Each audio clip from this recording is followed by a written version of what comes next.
देखो, पहले हम बात करेंगे ओम्स लॉ की। ओम्स लॉ है क्या। तो पहले हम कुछ बेसिक्स की बात करते हैं। देखो, तो कुछ बेसिक्स एक बार मैं तुम्हें रिवाइज करा देता हूं आगे बढ़ने से पहले, ताकि तुम्हें समझने में आसानी रहेगी। देखो, अगर कोई भी वायर होता है ना, कोई भी वायर, अगर मैं बोल रहा हूं कि किसी वायर में करंट फ्लो हो रहा है, अगर मैं बोल रहा हूं कि कोई वायर है, उसमें करंट फ्लो हो रहा है, तो इस लाइन का मतलब है, वायर में करंट फ्लो होने का मतलब है कि वायर के अंदर काफी एटम्स होते हैं। तो करंट फ्लो होने का मतलब है कि वायर के अंदर से इलेक्ट्रॉन घूमते हुए जा रहे हैं। क्या जा रहे हैं? तो अगर मान लो इलेक्ट्रॉन चलता है, अगर इलेक्ट्रॉन चलता है तो क्या फ्लो करता है? इलेक्ट्रॉन चलता है तो आपका फ्लो करता है करंट। तो क्या फ्लो करता है? तो फ्लो करता है करंट। तो अगर किसी भी वायर में आपका इलेक्ट्रॉन चलता है तो क्या फ्लो करता है? करंट। और याद रखना, जितने ज्यादा कर इलेक्ट्रॉन फ्लो करेंगे उतना ज्यादा करंट फ्लो करेगा। तो current is directly proportional to number of electrons flowing in wire. तो करंट किस पे डिपेंड करता है? सब इन बेसिक्स को एक बार रिवाइज कर लो कि जितने ज्यादा इलेक्ट्रॉन चल रहे होते हैं ना, आपका उतना ज्यादा करंट फ्लो करता है ना। तो अगर मान लो किसी वायर में आपके 2 इलेक्ट्रॉन चल रहे हैं तो करंट कम फ्लो कर रहा है। किसी वायर में मान लो आपके 10 इलेक्ट्रॉन चल रहे हैं तो करंट ज्यादा फ्लो कर रहा है। किसी में मान लो 500 इलेक्ट्रॉन चल रहे हैं तो करंट और ज्यादा फ्लो कर रहा है। तो करंट किस पे डिपेंड करता है? करंट डिपेंड करता है number of electrons flowing in a wire. तो किसी भी वायर में कितने इलेक्ट्रॉन्स फ्लो कर रहे हैं उस पर आपका क्या डिपेंड करता है? करंट। तो जितने ज्यादा इलेक्ट्रॉन चल रहे होंगे उतना क्या फ्लो करेगा? आपका करंट फ्लो करेगा। किसी को इस बेसिक में कोई डाउट है तो पूछो। तो डाउट, बेसिक क्या चीज है? तुम्हें बेसिक चीज ये याद रखनी है कि अगर मान लो किसी वायर में करंट फ्लो हो रहा है, क्या हो रहा है? अगर मान लो किसी वायर में करंट फ्लो हो रहा है, इसका मतलब उस वायर में कौन चल रहे हैं? उस वायर में इलेक्ट्रॉन चल रहे हैं। तो जितने ज्यादा इलेक्ट्रॉन चलेंगे उतना ज्यादा आपका करंट फ्लो करेगा। पहला बेसिक तुम्हें यह याद रखना है कि current depends on number of electrons flowing in a wire. अब दूसरा कंसेप्ट जो तुम्हें याद रखना है, दूसरा कंसेप्ट किसके बारे में है? दूसरा कंसेप्ट है रेजिस्टेंस के बारे में। देखो, अगर मान लो आपके पास कोई वायर है, ठीक है, और वायर किससे बना होता है? कोई भी वायर बना होता है आपका एटम्स से। किससे बना होता है? एटम्स से। तो अगर मान लो आपके इलेक्ट्रॉन को वायर के अंदर चलना है तो इलेक्ट्रॉन के लिए रास्ता क्लियर नहीं है। इलेक्ट्रॉन को कभी इससे टकराना पड़ेगा, कभी इससे टकराना पड़ेगा, कभी इससे टकराना पड़ेगा, कभी इससे टकराना पड़ेगा। तो इस तरीके से अपना इलेक्ट्रॉन टकराते हुए जाता है। तो रेजिस्टेंस का मतलब है अपोजिशन। रेजिस्टेंस का मतलब होता है opposition to flow of electrons in a wire. Resistance का मतलब होता है opposition to flow of electrons in a wire. तो इलेक्ट्रॉन जब वायर में चलता है ना, तो रास्ते में क्या पड़े होते हैं? एटम। ये एटम क्या करते हैं? इलेक्ट्रॉन का रास्ता ब्लॉक करके रखते हैं। तो इलेक्ट्रॉन को चलने में दिक्कत होती है। ये जो चलने में दिक्कत होती है ना, इसको बोलते हैं हम रेजिस्टेंस। तो रेजिस्टेंस का मतलब क्या होता है? Opposition to flow of electrons in a wire, है ना। और रेजिस्टेंस का फॉर्मूला होता है रो एल बाय ए, है ना। ये फॉर्मूला वैसे देखो अपनी क्लास में डिस्कस कर चुका हूं, लेकिन जिसको नहीं आता है उनको मैं अलग से करा दूंगा। एक बार मुझे आज तुम्हें क्या कराना है? आज मुझे तुम्हें कराना है ओम्स लॉ। तो इसके लिए, ओम्स लॉ के लिए तुम्हें दो बेसिक बातें मैं बता रहा हूं। पहली बेसिक चीज तो ये है कि किसी भी वायर में अगर करंट फ्लो करता है, मतलब उस वायर में कौन चल रहे हैं? मतलब उस वायर में इलेक्ट्रॉन चल रहे हैं। जितने ज्यादा इलेक्ट्रॉन चलते हैं ना, उतना ज्यादा करंट फ्लो करता है। तो इलेक्ट्रॉन चलता है तो फ्लो करता है करंट। और करंट किस पर डिपेंड करता है? Number of electrons flowing in a wire. तो अगर मान लो किसी वायर में 10 इलेक्ट्रॉन चल रहे हैं, किसी में मान लो 20 इलेक्ट्रॉन चल रहे हैं, तो जिसमें ज्यादा इलेक्ट्रॉन चलेंगे करंट उसमें ज्यादा फ्लो करेगा। दूसरा कंसेप्ट किसके बारे में? रेजिस्टेंस के बारे में। तो रेजिस्टेंस क्या होता है? Opposition to flow of electrons in a wire. तो वायर किससे बना होता है? आपका एटम से। तो रास्ते में जितने ज्यादा एटम होंगे, आपके इलेक्ट्रॉन को चलने में उतनी दिक्कत होगी। तो रेजिस्टेंस का मतलब क्या है? कि इलेक्ट्रॉन को चलने में जो दिक्कत हो रही है ना, उसको बोलते हैं रेजिस्टेंस। और रेजिस्टेंस का फॉर्मूला होता है rho L by A. L मतलब वायर की लेंथ कितनी है, ए मतलब वायर का एरिया कितना है। ये दो कंसेप्ट अब मैंने करा है। और तीसरा कंसेप्ट जो तुम्हें मुझे सिखाना है वो है ये। अगर मान लो मैं तुम्हें पूछूं कि मेरे पास ये एक वायर है और यहाँ पे बल्ब लगा हुआ है, और मेरे पास मान लो एक और केस है जिसमें एक सेल है और मान लो यहाँ पे बल्ब लगा हुआ है, ठीक है। मान लो कि ये तुम्हारा कोई सेल लगा रखा है, ये सेल का सिंबल होता है। प्लस और माइनस सिंबल अपन डिस्कस करेंगे आगे जाके, और ये बल्ब लगा हुआ है। तो तुम मुझे सोच के बताओ कि इन दोनों केस में किस केस में आपका बल्ब जलेगा, पहले केस में जलेगा कि दूसरे केस में, सोचो। सेकंड। देखो सेकंड। पहले वाले केस में वायर है, चलो मानते चलो सर वायर तो है, पहले वाले केस में बल्ब भी लगा हुआ है, दूसरे वाले केस में भी बल्ब है, लेकिन दूसरे वाले केस में क्या है, सेल है। याद रखना, जब तक आपका सेल या बैटरी नहीं होती तो करंट फ्लो नहीं करता है। क्यों नहीं करता? क्योंकि आपका जो सेल या बैटरी होता है ना, वो इलेक्ट्रॉन को एनर्जी देता है ताकि वो सर्किट में चल सके। तो अगर मान लो इलेक्ट्रॉन को एनर्जी मिलेगी नहीं तो वो सर्किट में चलेगा कैसे? तो अगर आपको करंट फ्लो कराना है तो आपको किसकी जरूरत पड़ती है? बैटरी की जरूरत पड़ती है। किसकी जरूरत पड़ती है? बैटरी की। और बैटरी या सेल की। तो सेल क्या प्रोवाइड करता है? तो cell provides energy so that electron can move in a circuit. तो अगर मान लो आपका सेल नहीं होगा तो आपका इलेक्ट्रॉन सर्किट में घूमेगा ही नहीं। तो इलेक्ट्रॉन अगर सर्किट में घूमेगा ही नहीं तो करंट फ्लो करेगा ही नहीं, और करंट फ्लो करेगा ही नहीं तो आपका बल्ब जलेगा ही नहीं। तो अगर आपको बल्ब जलाना है तो आपको किसकी जरूरत पड़ती है? सेल की जरूरत पड़ती है ना। और सेल क्या प्रोवाइड करता है? सेल प्रोवाइड करता है आपको एनर्जी प्रोवाइड करता है। ठीक है, ये तीन बेसिक चीजें अब तुम्हें याद रखनी है। तो अब हम आते हैं ओम्स लॉ पे। ठीक है, लेकिन ओम्स लॉ पे बढ़ने से पहले मैं तुम्हें कुछ एग्जांपल देता हूं। जैसे क्या एग्जांपल, ध्यान से सुनना। मान लो कि यहां पे कोई खतरनाक पहाड़ियां है, ठीक है, और मान लो कि यहां से यहां तक आने के लिए आपको 20 जूल की एनर्जी चाहिए होती है। कितनी? 20 जूल की एनर्जी। और मान लो कि यहां पे कोई जगह है जहां से एनर्जी मिलती है। क्या मिलती है? एनर्जी। तो मान लो कि यहां पे खाली 20 जूल की एनर्जी है, तो यहां से खाली एक ही बंदा निकल सकता है, क्योंकि यहां पे खाली 20 जूल की एनर्जी है। तो इस बंदे को ये एनर्जी मिलेगी, ये बंदा यहां पे आएगा, और 20 जूल है तो घूम के वापस कहां पे आ जाएगा? यहां पे आ जाएगा। क्योंकि आपका ये जो एनर्जी सोर्स है, यहां पे 20 जूल की एनर्जी है, और आपको ये पूरा चलने के लिए कितना चाहिए होता है? 20 जूल। तो यहां से खाली एक ही बंदा निकल सकता है। लेकिन मान लो मैं तुम्हें बोलूं कि मेरे पास अब एनर्जी 40 जूल की है। कितनी है? 40 जूल की है। ठीक है, और यहां से यहां चलने के लिए कितना चाहिए? 20। तो आप मुझे बताओ अब कितने बंदे निकल सकते हैं? अब दो बंदे निकल सकते हैं, सर 2। क्योंकि एक बंदे को चलने के लिए कितना चाहिए होता है? 20। लेकिन अब तो अपने पास 40 है, तो आराम से कितने बंदे निकल सकते हैं? अब दो बंदे निकल सकते हैं। अपन और बढ़ाते हैं।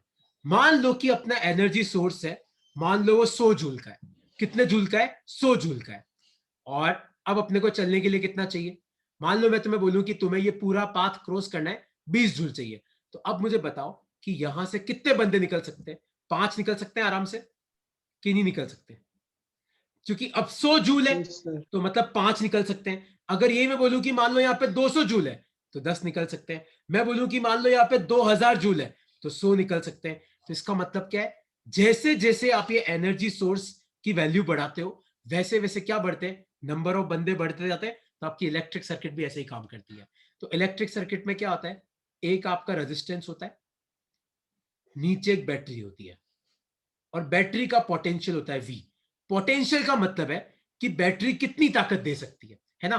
तो देखो, अगर आप बैटरी का पोटेंशियल बढ़ाओगे, यहां पे क्या हुआ था देखो, जैसे जैसे आप एनर्जी बढ़ाते हो तो जो बंदे चल सकते हैं वो बढ़ते जाते हैं। उसी तरीके से जैसे जैसे आप पोटेंशियल बढ़ाओगे, वैसे मान लो अगर आपने पोटेंशियल बढ़ाया तो पहले मान लो एक इलेक्ट्रॉन चल रहा था, मान लो अब 2 इलेक्ट्रॉन चल रहे हैं।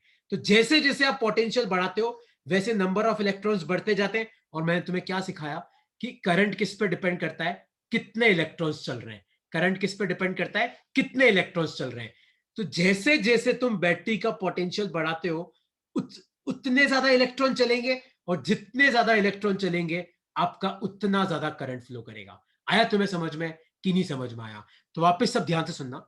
आपकी बैटरी क्या देती है? इलेक्ट्रॉन को चलने के लिए एनर्जी देती है। तो मान लो कि बैटरी का पोटेंशियल कम है, मान लो बैटरी के पास एनर्जी कम है तो कम इलेक्ट्रॉन चलेंगे। मान लो बैटरी के पास इलेक्ट्रॉन ज्यादा है तो ज्यादा इलेक्ट्रॉन चलेंगे। तो मतलब जितने ज्यादा इलेक्ट्रॉन चलेंगे उतना करंट फ्लो करता है। तो इसका मतलब क्या है कि जैसे जैसे तुम बैटरी का पोटेंशियल बढ़ाते जाओगे उसी तरीके से इलेक्ट्रॉन जो निकल रहे हैं वो भी बढ़ते जाएंगे, और इलेक्ट्रॉन ज्यादा निकलेंगे तो आपका करंट भी क्या करेगा? आपका करंट भी ज्यादा फ्लो करेगा। तो इसका मतलब क्या है? आप V बढ़ाओगे तो I बढ़ेगा। बढ़ेगा कि नहीं बढ़ेगा? और अगर आप V बढ़ाओगे तो I बढ़ेगा, अगर आप V घटाओगे तो I घटेगा। आया तुम्हें समझ में ये पूरा कंसेप्ट? तो मैंने जितनी रामायण गाई तुम्हें वो सिर्फ ये समझाने के लिए थी कि अगर तुम बैटरी का पोटेंशियल बढ़ाते हो मतलब बैटरी के पास जो ताकत है उसको बढ़ाते हो, तो बैटरी के पास जितनी एनर्जी होगी ना बैटरी उतने इलेक्ट्रॉन निकालेगी। जितने इलेक्ट्रॉन चलेंगे आपका करंट उतना ज्यादा फ्लो करेगा। इसका मतलब क्या है कि जैसे जैसे तुम बैटरी का पोटेंशियल बढ़ाते हो वैसे वैसे आपका करंट बढ़ता है। किसी को अब इस कंसेप्ट में कोई डाउट है तो तुम बेझिझक पूछ सकते हो। कोई भी डाउट है तो पूछो यार। अनन्या कोई डाउट है? मानसी कोई डाउट है? मंथन कोई भी डाउट है तो पूछो। क्लियर हुआ सबको? No sir. अच्छा, नो सर। अब इसका थ्योरी लिख लो क्योंकि तुम्हारे एग्जाम में इसकी थ्योरी पक्का आती। लिखो अपनी कॉपी में, according to Ohm's law, according to Ohm's law, comma, current flowing in a wire, current flowing in a wire, according to Ohm's law, current flowing in a wire is directly proportional to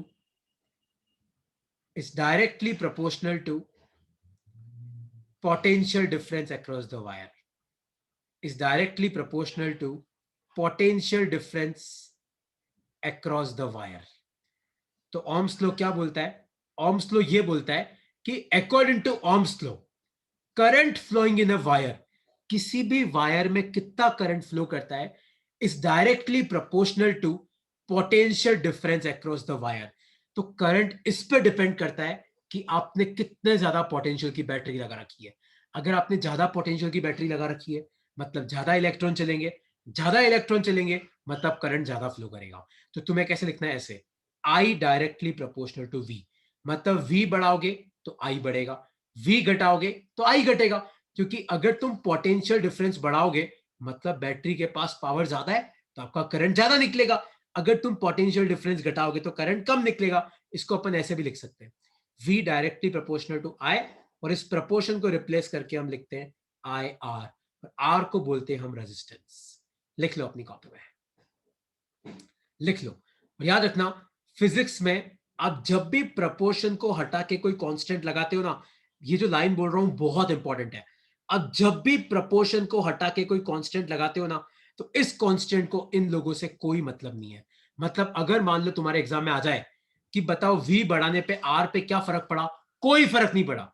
अगर मान लो exam में question आ जाए कि आई बढ़ाने पे are पे क्या फर्क पड़ा, कोई फर्क नहीं पड़ा।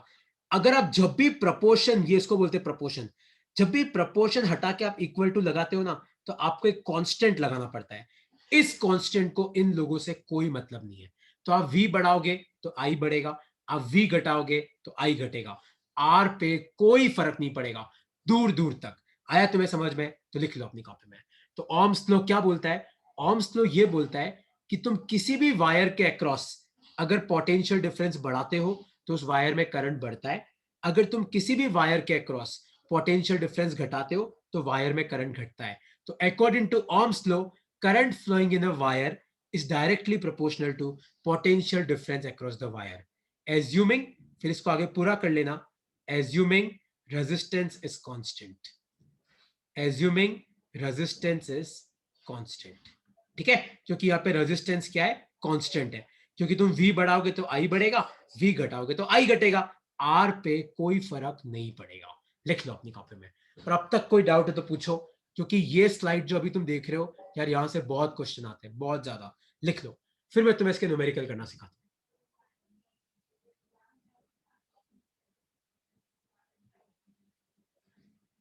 लिख लो। तो ओम्स लॉ ये बोलता है कि किसी भी वायर में कितना करंट फ्लो करता है डिपेंड करता है कि उस वायर के अक्रॉस कितना पोटेंशियल डिफरेंस लगा रखा है, मतलब कितने वोल्ट की बैटरी लगा रखी है। अगर आपकी बैटरी का वोल्टेज कम है तो करंट कम फ्लो करेगा, बैटरी का वोल्टेज ज्यादा है तो करंट ज्यादा फ्लो करेगा।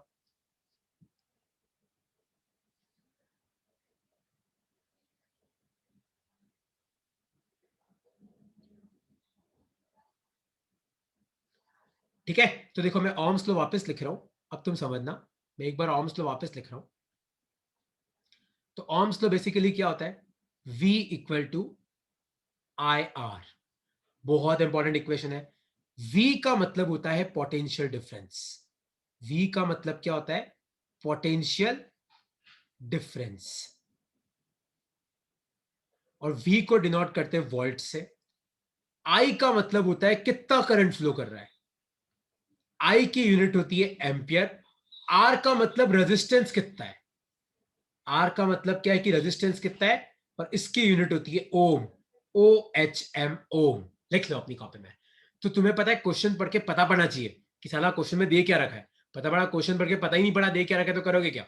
तो V equal to I R, तो V होता है पोटेंशियल डिफरेंस, I होता है करंट, R माने रेजिस्टेंस, करंट की यूनिट एम्पियर, रेजिस्टेंस की ओम, पोटेंशियल डिफरेंस की वोल्ट। लिख लो अपनी कॉपी में।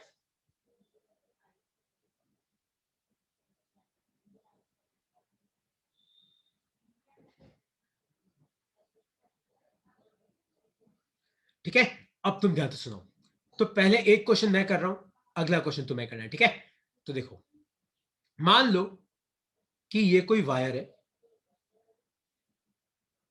और मान लो ये 10 ओम का वायर है, और मान लो कि इस वायर के अक्रॉस मैंने कोई पोटेंशियल डिफरेंस लगा रखा है। मान लो वो रखा है मैंने 20 वोल्ट का। कितने वोल्ट का, 20 वोल्ट का। तो आपको बताना है कि इस वायर में कितना करंट फ्लो करेगा। तो V इक्वल टू क्या होता है, IR होता है।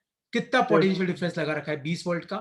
I निकालना है, रेजिस्टेंस कितना है, 10 ओम। तो करंट कितना है, 20/10, 0 से 0 गया, 2 करंट कितना आ गया, 2 एम्पियर। आया समझ में कि नहीं समझ में आया, क्लियर यस हुआ सर। कि डाउट है सबको। और तुम लोगों में से किसी को कोई भी डाउट हो पूछ सकते हो, है ना, कोई दिक्कत की बात नहीं है। ओके, इसको मत लिखो, अगला क्वेश्चन तुम लोगों को सॉल्व करना है। तो क्वेश्चन है ये, सब सॉल्व करो इस क्वेश्चन को। मान लो कि आपके पास ये एक 5 ओम का वायर है, 5 ओम का, और मान लो आपने इसको एक बैटरी से कनेक्ट कर रखा है, सेल से, जो 20 वोल्ट का है। तो आपको बताना है कि find current in wire.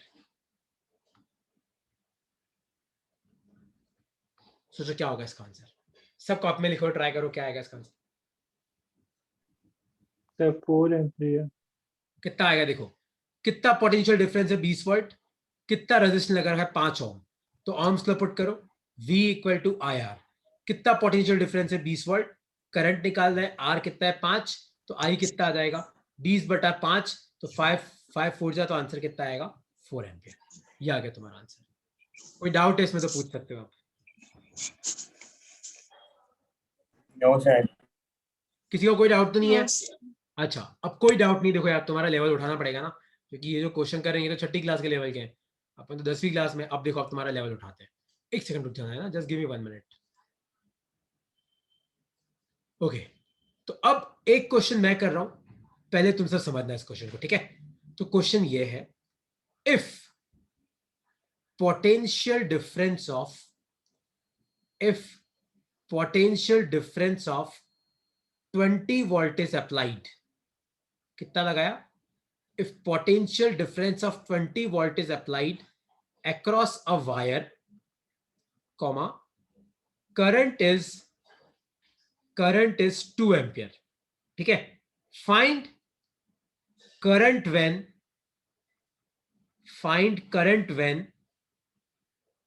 potential difference of 50 volt is applied।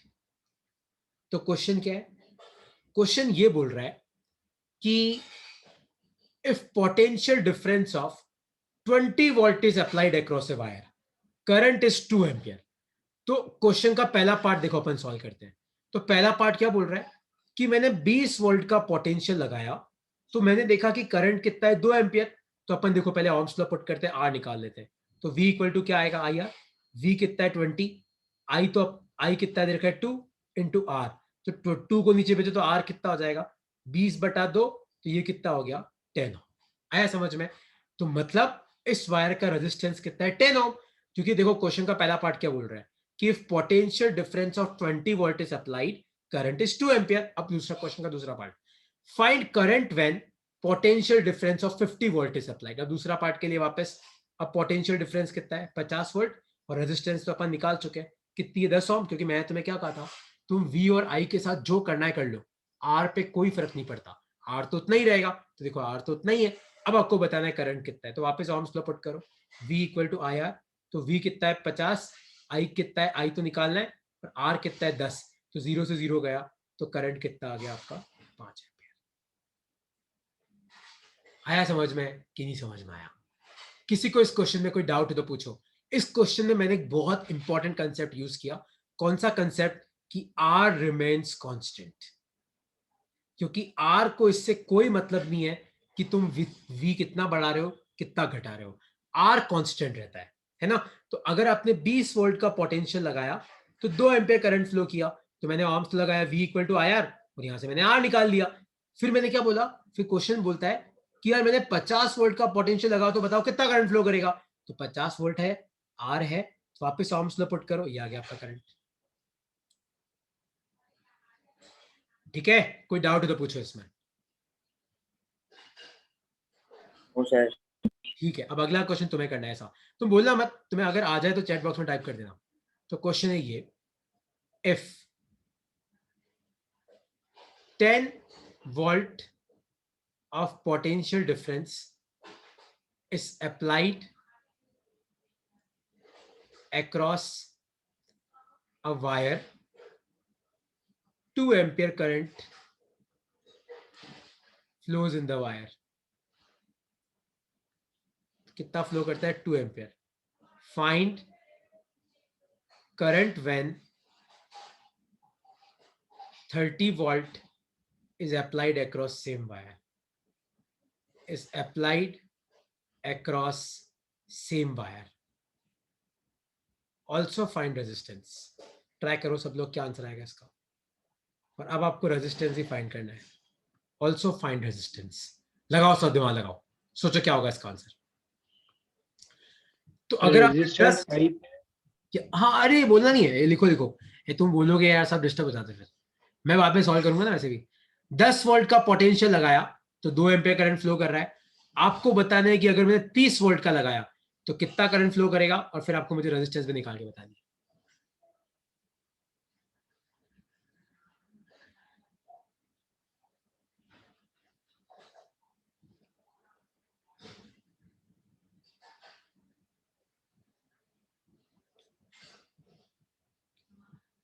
कितना आएगा सोचो।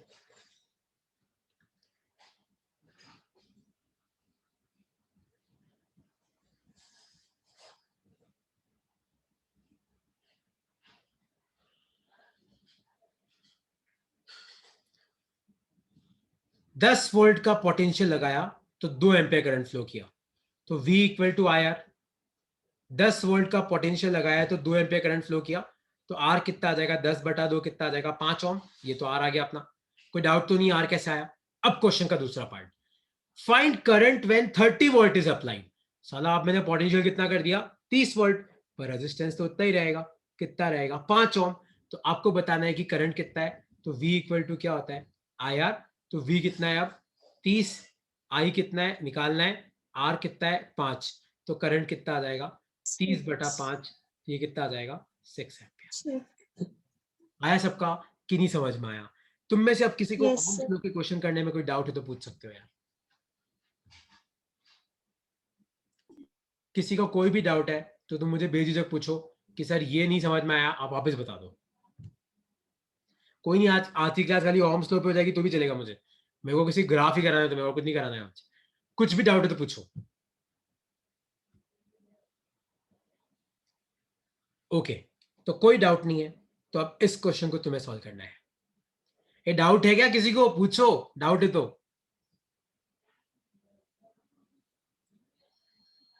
ओके, ये क्वेश्चन अब तुम्हें सॉल्व करना है। देखो, मान लो कि ये 4 ओम का रजिस्टर है। कितने का? 4 ओम का रजिस्टर है। और मान लो मैंने इसको एक 20 वोल्ट की बैटरी से कनेक्ट किया, ठीक है। और मान लो कि यहां पे एक 5 ओम का रजिस्टर है, और मैंने इसको सपोज करो 10 वोल्ट की बैटरी से कनेक्ट किया। तो मान लो इस सर्किट में करंट फ्लो हो रहा है I1, और मान लो इस सर्किट में करंट फ्लो हो रहा है I2। तो आपको बताना है कि I1/I2 की वैल्यू कितनी होगी। ये तुम्हारा पास्ट ईयर CBSE का क्वेश्चन है। ट्राई करो क्या आएगा इसका आंसर।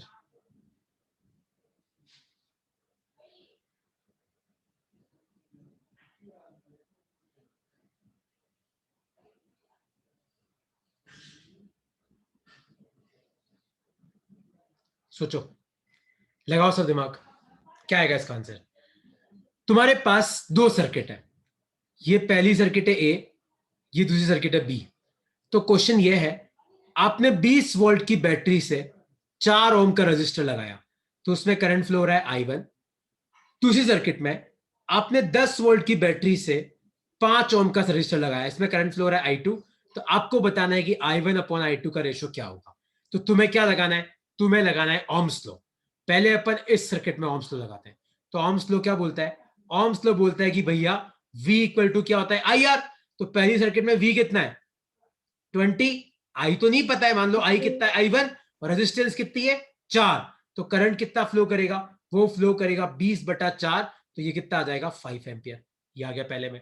अब दूसरे में लगाते हैं, अब इस सर्किट में ओम्स लॉ लगाओ। तो ओम्स लॉ क्या बोलता है, V equal to IR। Ohm's law क्या बोलता है कि potential difference is equal to current into resistance. तो आपने कितना पोटेंशियल डिफरेंस लगाया 10 वोल्ट। करंट तो नहीं है, मान लो करंट कितना फ्लो कर रहा है I2, रेजिस्टेंस कितनी है 5। तो दूसरा करंट कितना आ गया, ये आ गया 10/5। तो 5 टू जा ये कितना आ गया 2 एम्पियर। तो I1 भी आ गया I2 भी आ गया। तो अपने को I1 अपॉन I2 का रेशो चाहिए, तो ये कितना आ जाएगा 5/2। ये आंसर है। किसी को इसमें कोई डाउट है तो पूछ सकते हो यार। No sir. कोई है जिसको इसमें डाउट है? अरे कोई शर्माने की बात नहीं है यार, डाउट पूछ सकते हो। और तुम में शायद अभी कोई एक नया ज्वाइन हुआ है, तो ध्यान से सुन बेटा यार, मैंने एक्चुअली काफी पहले बेसिक पढ़ा दिया है। V इक्वल टू IR, इसको बोलते हैं हम ओम्स लॉ। V का मतलब होता है पोटेंशियल डिफरेंस, मतलब आपकी बैटरी कितने पोटेंशियल की है। I मतलब करंट, मतलब कितना करंट फ्लो कर रहा है। R मतलब रेजिस्टेंस, मतलब रेजिस्टेंस कितनी है। रेजिस्टेंस मतलब कि आपका जो सर्किट है वो करंट को फ्लो करने से कितना रोकेगा। तो जो रुकावट होती है उसको बोलते हैं रेजिस्टेंस। है समझ में? ओके, तो एक क्वेश्चन मैं और दे रहा हूं ओम्स लॉ का, वो तुम्हें ट्राई करना है। क्वेश्चन है ये, सब ध्यान से सुनना। क्वेश्चन क्या है, ये क्वेश्चन है, सपोज करो कि यहां पे एक वायर है और मैंने यहां पे एक बैटरी लगा रखी है, ठीक है। मान लो ये बैटरी 20 वोल्ट की है, और मैं देखता हूं कि यार यहां पे 2 एम्पियर का करंट फ्लो कर रहा है। कितने का, 2 एम्पियर का। और मान लो रजिस्टर आर है।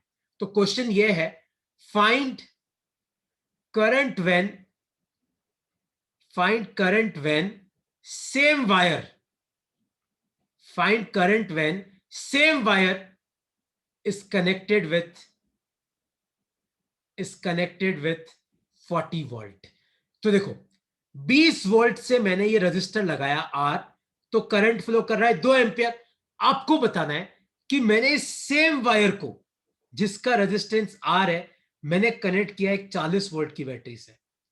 तो आपको बताना है कि इस सर्किट में कितना करंट फ्लो करेगा। सोचो क्या होगा इसका आंसर, लगाओ सब दिमाग। मैंने 20 वोल्ट की बैटरी से आर लगाया, तो 2 एम्पियर फ्लो किया। मैंने को नहीं पता आर क्या है, तुम निकालते रहना। अब मेरा क्वेश्चन है, इस सेम वायर को मैंने यहां से हटा के यहां लगा दिया 40 वोल्ट की बैटरी के साथ। तो अब आपको बताना है कि कितना करंट फ्लो करेगा।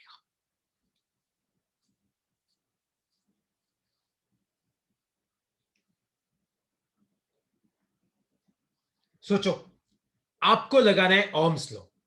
ओम्स लॉ होता है V equal to I into R. तो पहली सर्किट में आप लिखो V इक्वल टू IR। तो आपने कितना कितना पोटेंशियल का बैटरी लगाया 20, तो V की जगह आ जाएगा 20। कितना करंट फ्लो कर रहा है 2, तो आई की जगह आ जाएगा 2। आर की वैल्यू तो मुझे नहीं पता है, तो आर की वैल्यू कितनी आ जाएगी 20/2। तो ये कितना आ गया 10 ओम, आया कि नहीं आया? तो आर आ गया 10। अब आपने यहाँ पे आर कितना लगा रखा है 10 ओम। और अब सेकंड सर्किट में वी इक्वल टू क्या हो जाएगा आई आर। तो पोटेंशियल कितना है 40, करंट तो मुझे नहीं पता, पर रेजिस्टेंस कितनी है 10। तो 0 से 0 गया, तो करंट कितना आ गया 4 एम्पियर।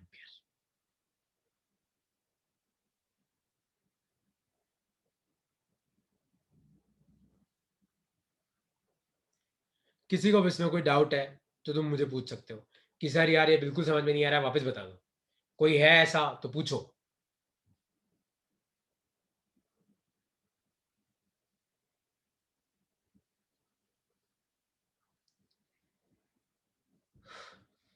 कोई है जिसको डाउट है?